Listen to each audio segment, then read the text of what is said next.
Cumprimentamos a todos os telespectadores do programa Mensagem de Esperança com a Paz do Senhor. Neste momento agradecemos a Deus por esta oportunidade, agradecemos a direção da igreja na pessoa do nosso pastor presidente, aos que fazem o programa Mensagem de Esperança sob a direção da nossa irmã Karen Vasconcelos, e iremos aproveitar esse momento para trazer um debate sobre as 13 lições que temos estudado nesse trimestre sobre batalha espiritual, um tema que é uma realidade para a vida da igreja e para toda a comunidade cristã. Nesse dia, eu estou aqui juntamente com o presbítero Marcos Antônio e juntos nós vamos discorrer sobre algumas das lições. E eu queria, nesse momento, presbítero Marcos Antônio, que você cumprimentasse os nossos telespectadores. Amém. Cumprimento a todos com a paz do Senhor Jesus Cristo, a todos os telespectadores do programa Mensagem de Esperança, pessoa do pastor Daniel Carlos, que está nos dando a graça de estar aqui com ele neste dia, para fazermos um apanhado geral, um comentário sobre esse trimestre de tantas bênçãos que nós recebemos da parte de Deus em estudar sobre batalha espiritual. Então, aproveitamos esse momento para pedir a todos que estejam sempre atentos, para que nós possamos, juntos, nesse momento, aprender um pouco mais da Santa Palavra de Deus. Batalha espiritual é um tema que está diuturnamente na vida daqueles que integram a Igreja do Senhor, porque fala dos conflitos. E nesse tema batalha espiritual, nós estamos estudando o subtítulo O Povo de Deus e a Guerra contra as Potestades do Mal. Queremos ler um versículo na Palavra de Deus, que foi o texto áureo da primeira lição que nós estudamos no dia 6 de janeiro, o qual está em Mateus, no capítulo 26 e no versículo 41, que diz: Vigiai e orai, para que não entreis em tentação. Na verdade, o espírito está pronto, mas a carne é fraca. Eu queria, nesse instante, já acionar o presbítero Marcos Antônio para a gente conversar sobre a atuação dos personagens nesse conflito chamado batalha espiritual. Pastor Daniel Carlos e amados telespectadores, neste trimestre nós tivemos um grande desafio em estudar sobre um tema que não é tão corriqueiro no nosso meio, que é batalha espiritual. A proposta foi nós trazermos um conceito bíblico do que é batalha espiritual para nos centralizarmos na pessoa de Deus e na realidade desta batalha, onde é necessário, primeiramente, nós colocarmos cada personagem desta batalha no seu devido lugar, para que o controle não saia da mão dos homens, e saia da mão dos homens, né? Mas que o controle sempre permaneça na mão de Deus. E colocando cada ser, cada anjo, cada homem e até a própria pessoa de Deus no seu devido lugar, nós podemos compreender um pouco do que significa batalha espiritual. Deus, ele dotou o homem e também os seres espirituais, os anjos, de livre arbítrio. Por conta disso, o mal surgiu e o mal veio a existir no meio de tudo aquilo que Deus criou perfeito. Então, primeiramente, nós devemos falar e precisamos falar da pessoa mais sublime do universo, que é o próprio Deus, o ser incriado, que não tem início de dias e não tem fim de dias. Esse Deus Todo-Poderoso, que não se consegue explicá-lo, mas nós cremos na sua pessoa, não conseguimos tateando tocá-lo, mas pela fé sabemos que ele existe. Os loucos dizem que não há Deus, mas aquele que pela fé crê no Senhor tem também experiências espirituais e sobrenaturais com Deus. Quem é Deus? Inexplicável, mas posso chamá-lo de a existência em ação. O eu sou, o eu serei, aquele que tem todo o poder e que pela sua palavra tudo veio a existir. Deus, ele, como o próprio Davi, o poeta, disse, do Senhor é a guerra. Só que o Senhor guerreia as suas guerras sem precisar sair do seu trono. O Senhor tem o controle e o domínio de toda a criatura. Ele é chamado nas Sagradas Escrituras, em especial no livro dos Salmos, de o Senhor dos Exércitos. Ele, em Ezequiel capítulo 14, quando cita os seus 4 maus, trazendo conflito para aqueles que não temem, Deus também cita as nocivas alimárias, ou seja, Deus é o Senhor dos exércitos, dos anjos, dos homens e até dos animais. Esse Deus Todo-Poderoso, ele se levanta do trono e até se inclina quando um coração humilde e quebrantado clama por socorro. O salmista do Salmo 46, falando de Deus e falando de batalha espiritual, ele diz que Deus é o seu refúgio, então ele está bem seguro em Deus. Quando ele, pela sua fé, diz que Deus é o seu refúgio, ele começa a conclamar tudo aquilo que poderia tirar a paz dele. E ele diz: ainda que a terra se mude, ainda que os montes se transportem para o meio dos mares, ainda que as águas rujam e se perturbem. E ele começa a citar o rio, que pode representar a fluente presença de Deus sobre a sua criação. Porque Deus, ele é transcendente, mas também ele é imanente. Ele está trabalhando constantemente por sua criação e para a sua criação. Os benefícios de nós temermos a Deus é aquele que é tão procurado por toda a humanidade, felicidade. E aquele que teme a Deus sabe que do Senhor é a guerra.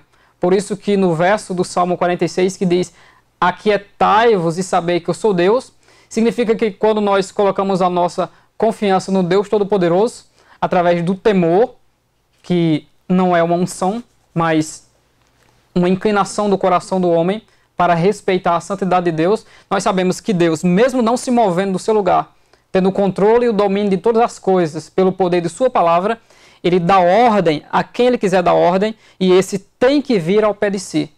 Posso também lembrar, falando ainda de Deus, de que Deus no Salmo, ou melhor, em Isaías 41, onde Deus está introduzindo o chamamento de Ciro, o que salvará Israel das mãos de Nabucodonosor, a palavra diz: um ao outro ajudou e ao seu companheiro disse: esforça-te. Esse texto está falando da soberania de Deus para conclamar, para chamar, para evocar as nações. O Senhor Deus está no controle de todas as coisas. Então estamos agora, nesse momento, colocando Deus no seu devido lugar. Nada sai do seu controle. Ele tem o domínio de todas as coisas. Abaixo de Deus está a sua criação.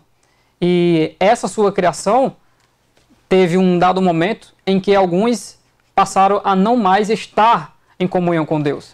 E isso trouxe um conflito na terra. Até porque Paulo, em Romanos capítulo 8, ele diz que a terra, pastor Daniel Carlos, a criação e o Espírito Santo, esses três, eles gemem pela expectativa da manifestação do Filho de Deus. Eu gostaria de fazer uma colocação. Fica à vontade, pastor. E você vai continuar raciocinando sobre a realidade desse tema. Nós sabemos que o reino espiritual tem os anjos bons, vamos usar essa expressão, que estão a serviço de Deus. Isso. E os anjos da maldade, aqueles que se rebelaram na primeira rebelião de Lucifer e o acompanharam. Então eu queria fazer mais uma pergunta para você. Esses seres espirituais, eles são os personagens centrais da batalha espiritual? Porque nós sabemos que o reino espiritual é mais real do que o reino material. Por exemplo, nós estamos aqui nesse estúdio e não sabemos quem está do outro lado da rua ou noutra parte da cidade, mas o reino espiritual ele tem absoluta consciência disso. Então, considerando que batalha espiritual envolve seres espirituais, faça aí um breve relato sobre a atuação dos anjos de Deus, a beleza do reino espiritual, dos anjos que servem ao Senhor e aos anjos que se rebelaram e servem ao império da maldade. Essa batalha espiritual, pastor Daniel Carlos e amados telespectadores, eles não permanecem apenas no nível dos anjos. É onde nós iremos chegar em uma das lições, lá lição 8, 9 ou 10, um pouco mais para frente. Nós iremos entender também o nosso papel nessa batalha espiritual. Os anjos criados por Deus, os anjos perfeitos, onde o próprio Deus, falando para Jó, disse que eles adoravam o Senhor quando Deus colocava os fundamentos da terra. Existem os anjos que se rebelaram, Jesus gosta de chamá-los de espíritos imundos, e existem ainda fiéis a Deus, santos e poderosos, os anjos que permaneceram na presença de Deus. Esses anjos, eles guerreiam entre si. Não que uma hora os anjos do bem estão perdendo e uma hora os anjos do mal estão triunfando, mas a palavra de ação, ela sai da boca de Deus. Os anjos, eles fazem aquilo que Deus ordena. Então eles não tomam as suas decisões para batalhar na intensidade ou na velocidade que eles queiram.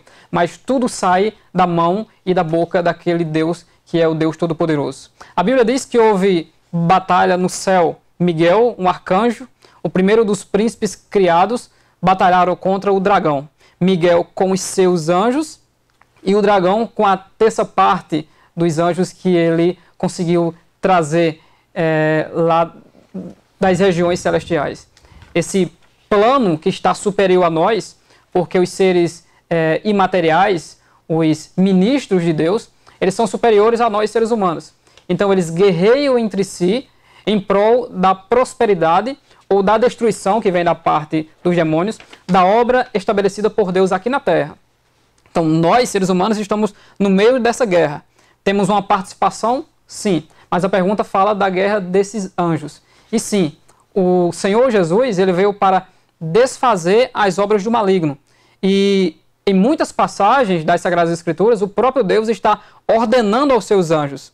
Não é à toa que no Salmo 91, o próprio diabo tentando o Senhor diz, porque Deus dará ordem aos seus anjos. Então temos sim anjos, seres sobrenaturais, porém o nosso Deus coordena toda essa batalha.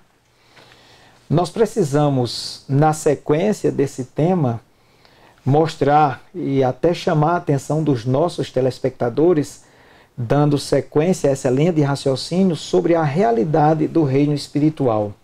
Nós sabemos que os anjos da maldade estão a serviço do império das trevas e, infelizmente, por conta da mente, que a maior batalha do ser humano se concentra na mente. É na mente aonde o ser humano perde e é na mente aonde o ser humano ganha. Ele pode introspectar, ele pode trazer para dentro de si pensamentos negativos, pensamentos derrotistas, pensamentos de fraqueza, Suicídio. e por conta desses pensamentos ele vai ser derrotado.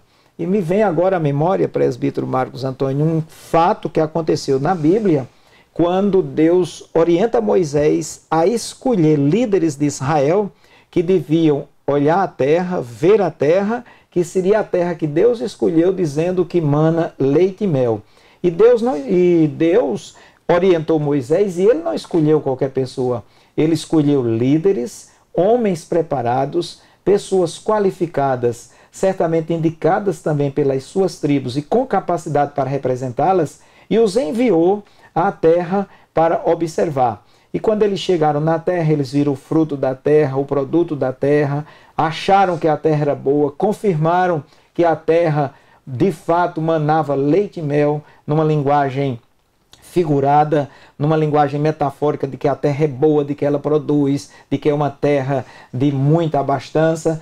E quando eles olharam tudo isso, voltaram ainda assim com um relatório negativo. Eles disseram, nós nos víamos diante dos olhos dele como gafanhotos. E em função dessa visão, eles se viram também como gafanhotos. Então, eles introspectaram essa posição de que eram gafanhotos e perderam a batalha na mente. Entretanto, dos 12 enviados, Josué e Caleb, eles não se renderam ao tamanho, exatamente, tiveram outro espírito, está escrito na Bíblia, não se renderam ao tamanho dos gigantes, mas creram naquilo que Deus podia fazer, e eles usam também uma outra linguagem metafórica, disse, os homens são grandes, mas nós podemos devorá-los como um pão. E nós vemos nos dias atuais que as pessoas estão, por conta de uma mente fraca, de uma mente que não é alimentada pela palavra de Deus, de uma mente que não é dirigida pela palavra de Deus, pessoas que inadvertidamente se aliam, se associam aos demônios, conversam com eles, que são os anjos da maldade, são personagens desse tema batalha espiritual, e eles, por conta disso, eu vou repetir, eles estão a serviço do reino das trevas. Mas, para continuar esse assunto, nós sabemos que há pessoas que se entregam, se deixam dominar por Satanás, e eu queria que você abordasse resumidamente sobre a possessão demoníaca, que faz parte da batalha espiritual. Alguns dizem que é um espírito diferente, mas o texto bíblico dá nome e qualifica, é possessão demoníaca.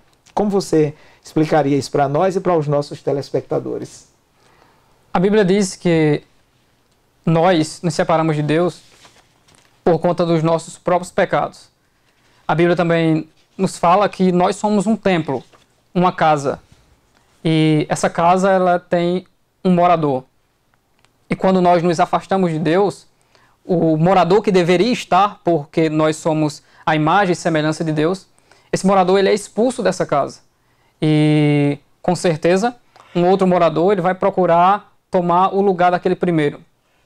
É claro que esse segundo morador, que é um espírito maligno, que, por inveja de tudo aquilo que é criado por Deus, ele toma de arremate a alma do ser humano, a alma de alguém que não quer se alimentar de Deus, a alma de alguém que não deseja Deus, que não busca a presença de Deus, que não busca o refúgio em Deus.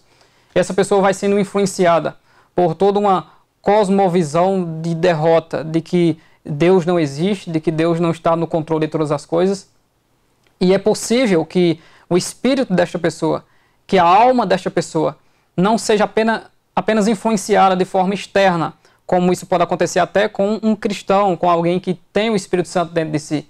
Mas essa pessoa que está totalmente longe de Deus, que consagra a sua vida num pensamento hedonista, de que tudo para ela se resume aqui na terra e tudo tem um fim apenas aqui, ela é conduzida, e como diz a Bíblia, em 2 Coríntios 4:4, o príncipe deste século cegou o entendimento do incrédulo.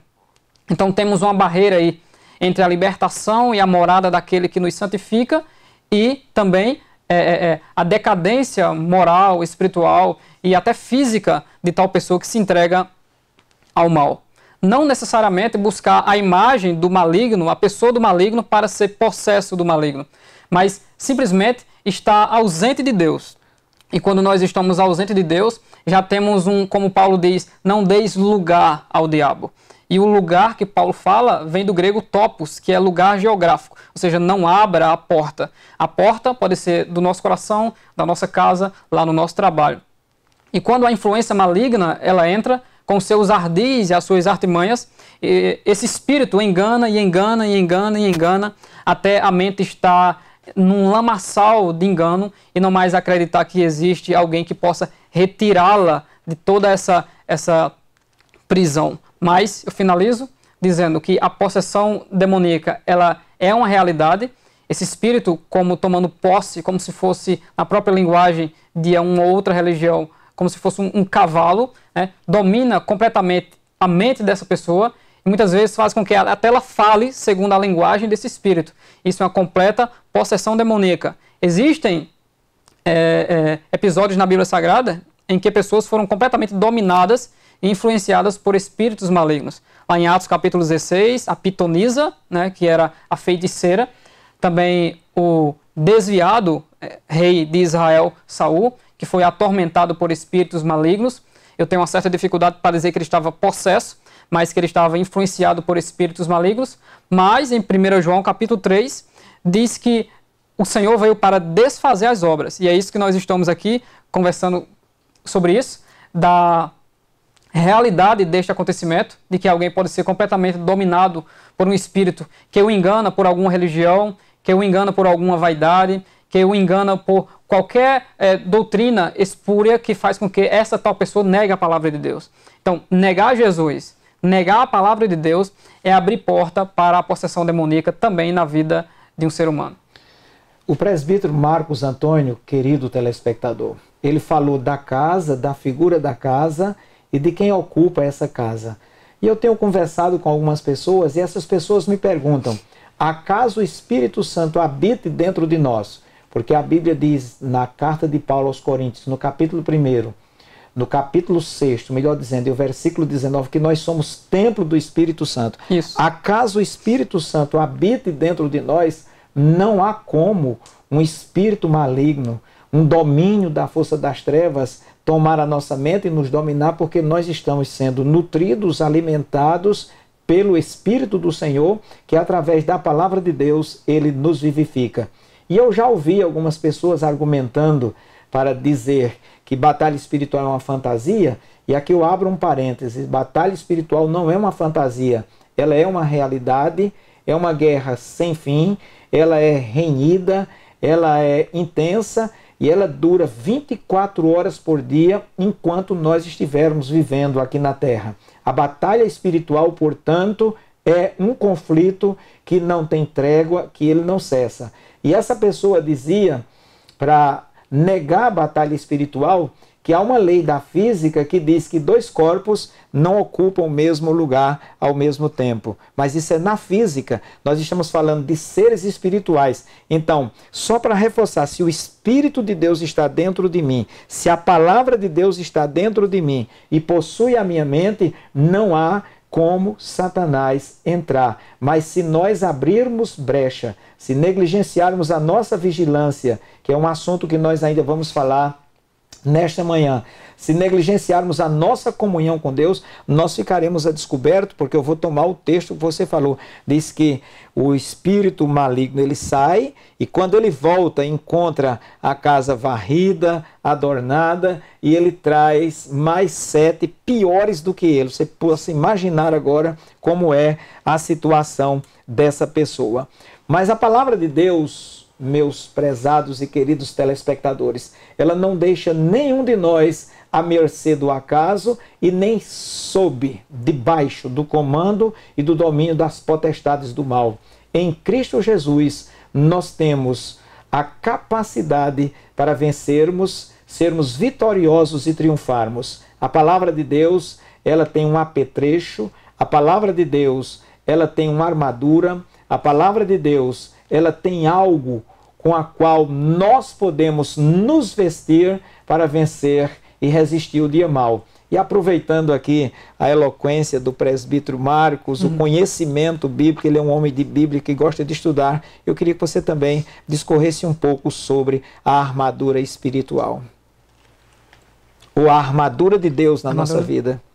Já que o pastor finalizou com a frase, a armadura de Deus na nossa vida, até o próprio Deus, ele se reveste de armadura. É usada essa linguagem na Bíblia Sagrada, em Isaías capítulo 11. O nosso Deus se reveste de justiça, nosso Deus se reveste de verdade, nosso Deus se reveste de amor. O nosso Cristo, sendo o nosso guerreiro, sendo o Senhor dos exércitos, ele veio para fazer parte dessa batalha espiritual, recebendo pela união hipostática a natureza também humana. E agora o nosso Senhor está aqui na terra para abrir o caminho, porque o próprio Paulo nos explicou que aonde o Espírito Santo está, mora, habita, aí a liberdade. E a liberdade é conhecer a Cristo. E conhecereis a verdade vos libertará. Foi por conhecer que Pedro e os demais apóstolos, em João capítulo 6, não quiseram sair da proximidade com o Senhor, porque eles sabiam que em Cristo, e conhecendo Ele, eles teriam a certeza da vida eterna e teriam condições também de lutar contra o maligno. Pois esses apóstolos, pela ordem dada pelo Senhor, esses emissários saíram e se alegraram porque os espíritos imundos eram sujeitos a ele. Já falando de armadura de Deus, de armadura espiritual, nós somos remetidos para Paulo, escrevendo as suas epístolas, estando preso em Roma, e olhando a figura de um pretoriano, de um gladiador, de um homem guerreiro, o apóstolo Paulo começou a imaginar e foi usado por Deus de uma forma que nos traz muitos ensinamentos. Que assim como o soldado, que assim como o policial, que assim como o homem da lei procura proteger a sua cabeça, procura proteger o seu tórax, procura proteger as suas pernas, usa também o escudo e a espada, assim também é na nossa vida espiritual. Nós temos que ter o elmo que protege a convicção da nossa salvação. E aí, João, em 1 João 5,18, ele diz que aquele que conserva-se a si mesmo, o maligno não lhe toca. Então temos uma palavra-chave nessa batalha espiritual. Se conservar em Deus. Protege a mente, nesse caso. Protege a mente, no caso do elmo. E dentro dessa batalha espiritual é importantíssimo entendermos isso. Que se nos conservarmos na presença de Deus, o maligno não nos toca. E não é apenas uma questão de defesa do maligno não nos tocar, mas nós temos autoridade para atacar. Em Lucas capítulo 10, versículo 19, o Senhor Jesus diz: eis que vos dou poder para pisardes em serpentes e escorpiões e toda a força do inimigo, e nada vos fará dano algum. Então, falando desta armadura espiritual, o capacete, que simboliza a convicção e a proteção da nossa mente, a convicção da nossa salvação, da nossa herança. Também podemos falar sobre a couraça da justiça, onde Jesus, em Mateus capítulo 5, diz que feliz é aquele que busca e tem sede da justiça. Davi, no Salmo 23, ele diz que Deus me faz andar na sua justiça por amor do seu próprio nome. Então, essa é a linguagem. Termos a armadura espiritual de Deus em nós para nos conservarmos na presença de Deus e até termos autoridade contra o maligno. Também protegemos os nossos pés com a disposição de sempre usarmos a palavra de Deus para anunciarmos as virtudes daquele que nos tirou das trevas para a sua maravilhosa luz. A Bíblia diz que a palavra de Deus ela é como se fosse uma espada de 2 gumes ou de 2 fios. Ela corta, penetra e esquadrinha o coração do ser humano. Enquanto usamos a Bíblia para nos conservar, para atacar as forças das trevas e também, consequentemente, para anunciar a salvação em Cristo através do arrependimento, nós estamos militando uma boa milícia nessa batalha espiritual. É esse o caminho que nós estamos traçando aqui nesta tarde, falando sobre uma guerra, falando sobre uma batalha e entendendo que a principal arma que abre espaço para todas as outras bênçãos espirituais se chama a palavra do nosso Deus, que subsiste eternamente. Então, precisamos nos exortar uns aos outros a ter o nosso capacete, a nossa couraça, o nosso escudo e os nossos calçados e preparados para uma boa milícia, pois, como falou o nosso pastor Daniel Carlos, essa batalha espiritual ela é constante e daqui a pouco sairemos daquilo que é externo para a batalha que é dentro de nós. Pastor. Telespectador, você que está nos assistindo, nos ouvindo atentamente, nós não estamos aqui trazendo coisas fantasiosas. Nós estamos reproduzindo realidades que a palavra de Deus enfatiza e que deixa muito claro que essas realidades podem ou não nos atingir no dia a dia. Há pessoas que querem esconder a realidade da batalha espiritual, são pessoas tradicionais, de uma fé tradicional, e elas ignoram como essa batalha se trava, mesmo mergulhadas e imersas diuturnamente nessa batalha. E há outras pessoas que também potencializam, fantasiam essa batalha espiritual. Então nós estamos de um extremo ao outro. Isso. E uma das grandes coisas que a batalha espiritual tem para conseguir atacar a pessoa é a tentação. E por falar em tentação, até o próprio Jesus foi tentado. E o inimigo ele não dorme, o inimigo ele não vacila. Quando nós olhamos para o capítulo 4 do Evangelho escrito por Mateus, quando Jesus está lá no deserto sendo tentado, e Lucas, no mesmo relato, na sua teologia lucana, como é chamada, ele diz que ele foi levado pelo Espírito do Senhor para ser tentado no deserto. Então lá em Mateus, após jejuar 40 dias e 40 noites, um período longo, um período que acredito que para nós suportarmos teríamos que ter algo sobrenatural da parte de Deus, a Bíblia diz que Jesus teve fome. Aí o inimigo chega, ele se apresenta, Jesus enfrentou o diabo cara a cara no deserto. Ele chega e diz, se tu és o Filho de Deus. Ele chega lançando dúvida, por isso que nós falamos na mente. A nossa mente, como você falou no elmo, no capacete da salvação, precisa ter convicção do Deus que nós servimos, do Deus que nós adoramos e que é fiel para cumprir essa palavra, e Ele a cumprirá. Diz que vai passar céu, passa terra, mas a palavra de Deus não vai passar. Então, o inimigo conhecia Jesus, ele sabia quem era Jesus. E ele chegou no deserto, há poucos instantes, poucos dias, os céus se rasgaram no dia do batismo de Jesus, os céus se rasgaram, Deus brada do céu e diz, este é o meu Filho amado em quem me comprazo, o Espírito Santo desce sobre ele em forma corpórea de pomba, e ali todos puderam presenciar aquilo, e o inimigo ainda chega ousada e atrevidamente dizendo, se tu és o Filho de Deus, transforma essas pedras em pão, manda que essas pedras se transformem em pão.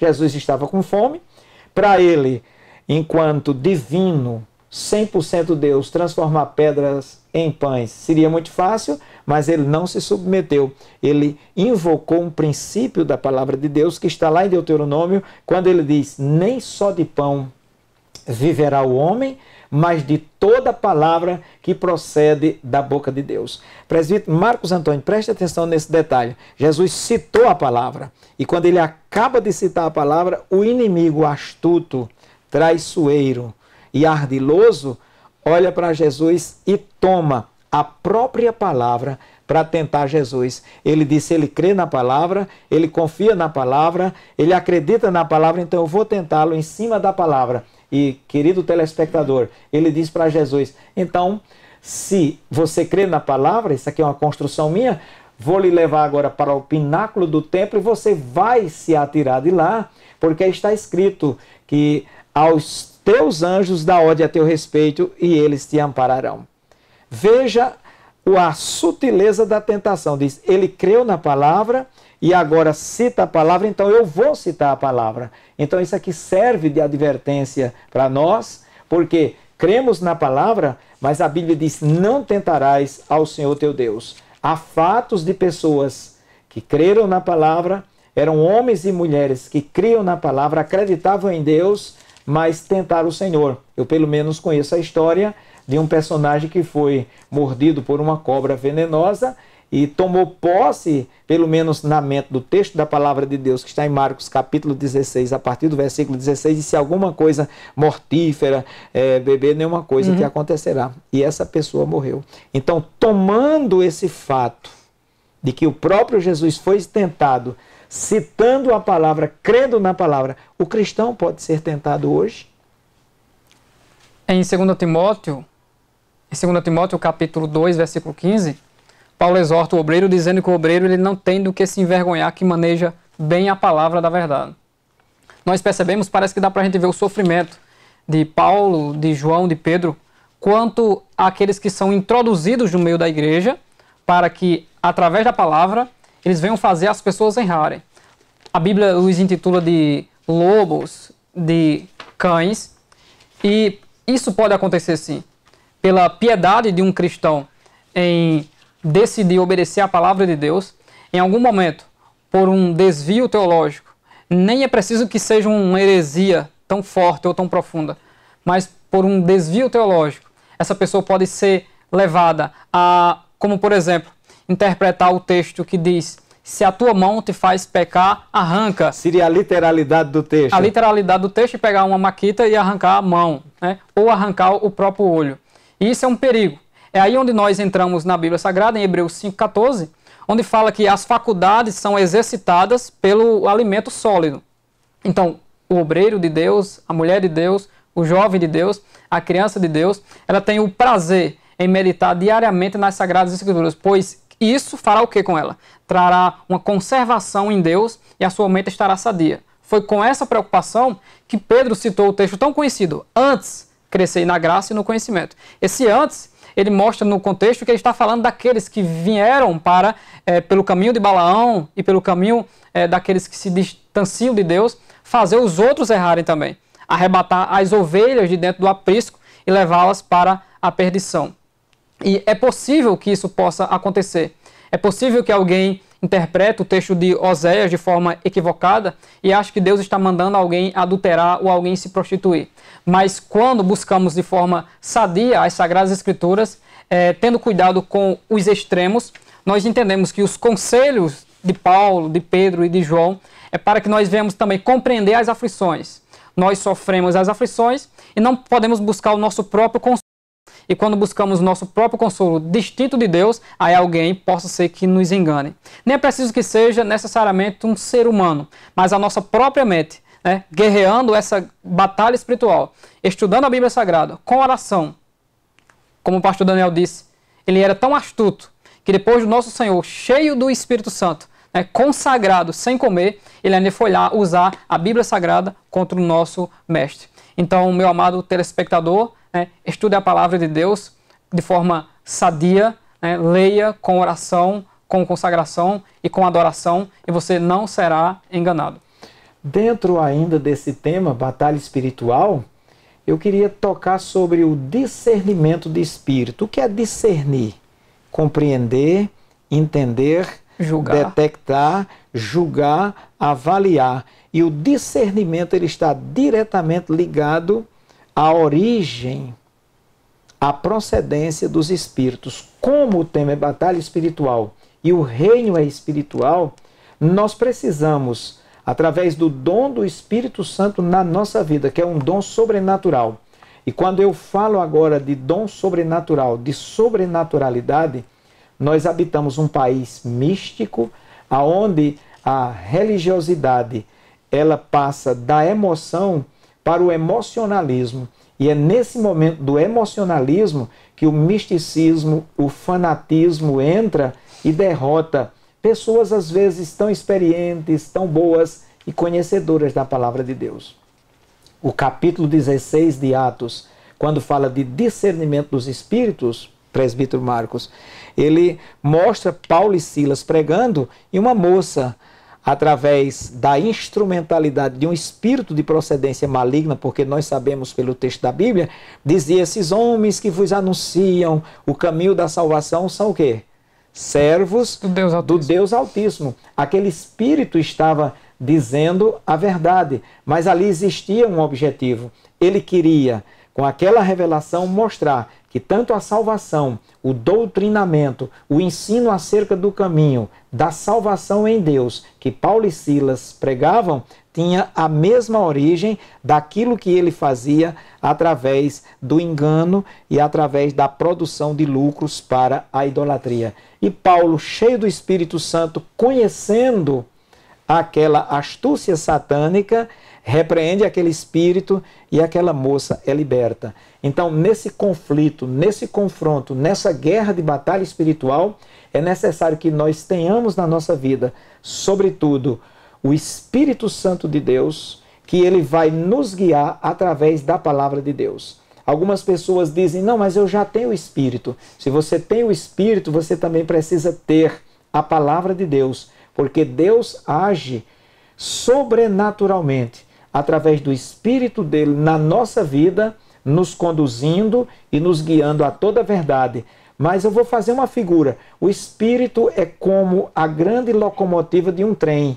Ele sai na frente, conduzindo todos os vagões, mas para que esses vagões sejam conduzidos, tem que ter um trilho. Então a palavra de Deus é o trilho e o Espírito é a força que nos guia sobre esse trilho. Então, para vencermos todas as batalhas espirituais com habilidade e tendo a convicção de que nós seremos mais do que vitoriosos e triunfantes, nós temos que ter o Espírito Santo e a palavra de Deus na nossa vida. Mas eu queria ainda que você mostrasse um pouquinho sobre a necessidade de vigilância.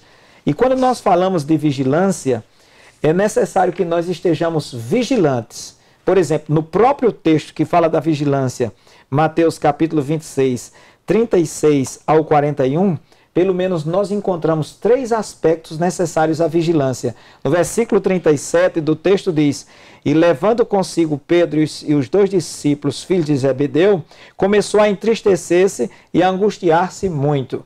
No versículo 40 diz: e voltando para os seus discípulos, achou-os adormecidos e disse a Pedro: então, nem uma hora pudeste velar comigo? E depois, no versículo 41, logo na sequência, diz: vigiai e orai, para que não entreis em tentação. Então, só abrindo aqui um parênteses, a vigilância ela precisa estar constantemente na nossa vida, sobretudo no momento de fragilidade. Há momentos de fragilidade na nossa vida, momentos em que as emoções se abalam, momentos em que perdas na família nos atingem cheio, e é preciso que nós estejamos vigilantes. Jesus aqui, ele na sua carne, diz que ele foi crucificado em fraqueza, porque estava ali o peso da carne, da humanidade dele. Aí diz que ele entristeceu-se. Então é nessa hora, querido telespectador, quando a tristeza bater, quando se vislumbra uma derrota ou um problema, que nós vigiemos e confiemos no Senhor. E outra coisa, para não nos acomodarmos espiritualmente, às vezes a gente acha que por conta do tempo que tem, já lendo a Bíblia, quantas vezes leu a Bíblia, nós entendemos que podemos negligenciar um pouquinho. Jesus chegou para os discípulos dele, que estavam há 3 anos aprendendo com ele, disse, nem 1 hora pudestes velar comigo? E outra necessidade de vigilância é porque a Bíblia diz que a carne é fraca, o espírito está pronto. E o texto se aplica ao próprio Jesus. Ele sabia para que tinha vindo, o propósito para que veio, a missão que iria cumprir. Mas quando ele sentiu, quando ele percebeu que seria abandonado pelo Pai, pelos nossos pecados, ele entristeceu-se. Mas graças a Deus que resolutamente ele enfrentou o Calvário, ele enfrentou a morte, foi sacrificado no altar de Deus, venceu por nós. Então eu queria que você abordasse mais um pouquinho sobre a necessidade de vigilância e oração para os dias atuais. Perceba, pastor Daniel Carlos, amados telespectadores, que nós estamos falando sobre uma batalha sobrenatural, né? Acontecimentos e experiências sobrenaturais que advêm da vida de um cristão que anda pautado segundo as Sagradas Escrituras. E nós sempre estamos voltando para o sentido de que nós precisamos estar cheios da palavra de Deus. Falando sobre vigiar, eu preciso falar sobre moderação. É algo que os apóstolos tratavam sempre. O apóstolo Pedro, em 1 Pedro 5, a partir do 6, ele nos convida a se humilhar diante da presença de Deus, para que ao seu tempo, ao tempo de Deus, ele nos exalte, lançando sobre ele toda a nossa ansiedade, porque ele tem cuidado de nós, para que possamos, de fato, e de forma eficaz, estar vigiando, né? Esse vigiar, primeiramente, remete a nós. Vigiar se permanecemos em Cristo, se estamos permanecendo firme, se permanecemos na sua palavra, se de forma diária e constante estamos praticando aquelas coisas sadias de um cristão, se estamos orando a Deus, não necessariamente o tempo, mas principalmente a sinceridade, porque é isso que o Salmo de número 15 fala, né, que os sinceros estarão no tabernáculo. Essa é a primeira qualidade que Deus dá de Jó a Satanás, ser sincero. Então Pedro, em 1 Pedro 5,8, ele diz, sede sóbrios ou moderado, vigiai. Por quê? Porque o diabo está ao vosso derredor. A palavra derredor significa basicamente estar andando de junto, para que no momento oportuno ele possa dar o golpe, ou seja, e tragar aquele que anda o quê? Que anda vacilando, ou seja, que não anda vigiando. Então o Senhor Jesus nos convida a vigiar para que quando o momento da aflição, quando o momento mais difícil, em que a nossa alma estará suspensa pelo momento da aflição, nós possamos tomar a atitude correta. Não aconteceu isso com Pedro, porque no momento onde ele deveria se esforçar e vigiar e permanecer em Cristo, cumpriu-se as Escrituras que diz, feriu o pastor e as ovelhas se dispersarão. Né? Cumpriu-se também a outra palavra que diz, e com os malfeitores fui achado. Porque ao invés de Pedro se utilizar lá como Mateus capítulo 16, se utilizar da palavra e receber da parte do Espírito a revelação de quem é Cristo, Pedro agora não, está usando da sua própria espada para tentar resolver algo que nem está dentro da sua jurisdição, porque o próprio Jesus está caminhando para a vitória, só que Pedro não compreendia a vitória. Então seria mais ou menos o culto ao poder, o culto à imagem de Jesus boa e perfeita e sem estar triste, porque todos eles se inquietaram pela tristeza de Jesus, mas no Monte da Transfiguração todo mundo estava alegre, não queria nem sair de lá. Então esse exercício da vigilância, ele não nos trará nenhum prejuízo, pelo contrário, nos trará um grande benefício, como o texto tão conhecido da tradicional Santa Ceia, que diz que nós temos que discernir o corpo, temos que entender o que é a igreja, se verdadeiramente fazemos parte dela como um membro dela sadio e não estamos trazendo doenças para a igreja. Então há uma importância muito grande de nós todos os dias examinarmos a nós mesmos e percebermos, estou vigiando, estou guardado na presença de Jesus ou estou sem saber, ou sem querer, ou influenciado, me distanciando da presença de Deus. É isso que eu tenho para expor sobre a urgência que nós precisamos ter de renovar diariamente a nossa vigilância. Então nós damos graças a Deus pela vigilância e pela palavra que nos ajuda a ser vigilantes, porque a Bíblia diz que ela é como um espelho. Então, como o nosso tempo já acabou, eu queria que você saudasse os nossos telespectadores para nossas considerações finais e para o encerramento, por favor. Meus amados telespectadores, tivemos um trimestre abençoado, enriquecedor, um trimestre de muitos desafios. Eu acredito que você aprendeu muito na sua escola bíblica dominical e também até assistindo aqui os comentários no programa Mensagem de Esperança. E eu quero aqui glorificar a Deus pela sua vida, pelos momentos que você, meu amado telespectador, nos proporcionou de estarmos aqui falando que existe sim uma batalha, mas o apóstolo Paulo, escrevendo o Cântico de Vitória, ele evocou qualquer perigo que existisse, porque ele confiava em Deus e confiava no amor de Deus. E ele diz a frase, não citarei o texto todo, mas ele diz, porque eu estou certo. E essa certeza de que nesta batalha nós somos vitoriosos, é por isso que a Bíblia diz, nós somos mais do que vencedores. E nós somos vencedores. Então a receita é, permaneça na presença de Jesus. E que Deus abençoe a sua vida. Foi um prazer estar aqui com vocês. Presbítero Marcos Antônio, nós estamos encerrando esse programa e também encerrando o primeiro trimestre de 2019 no próximo domingo, estudando sobre batalha espiritual. A batalha espiritual vai continuar porque ela será até o dia que nós formos arrebatados para a glória dos céus, mas eu quero convidar você para no próximo trimestre estudar juntamente conosco o tabernáculo, símbolos da obra redentora de Cristo na cruz do Calvário. Você é nosso convidado para frequentar uma escola bíblica dominical, esse grande departamento de ensino da igreja, onde milhões de crentes, não somente no Brasil, mas em todo o mundo, são alimentados e fortalecidos pela palavra de Deus, firmando a sua fé nos princípios imutáveis da Bíblia Sagrada e declarando que em Cristo e em todas as coisas, nele, nós somos mais do que vencedores. E agora eu quero convidar você para um momento de oração, para juntos nos comunicarmos com Deus. Pai, no nome de Jesus, sabemos que Tu és o nosso Deus, sabemos que o Senhor deixou conosco aqui na terra uma palavra que é viva, e essa palavra é o Teu próprio Filho, essa palavra é Jesus. Nos deixou o outro Consolador, o Espírito Santo, que nos guia a toda a verdade. E a nossa oração é que não somente nós, que estamos já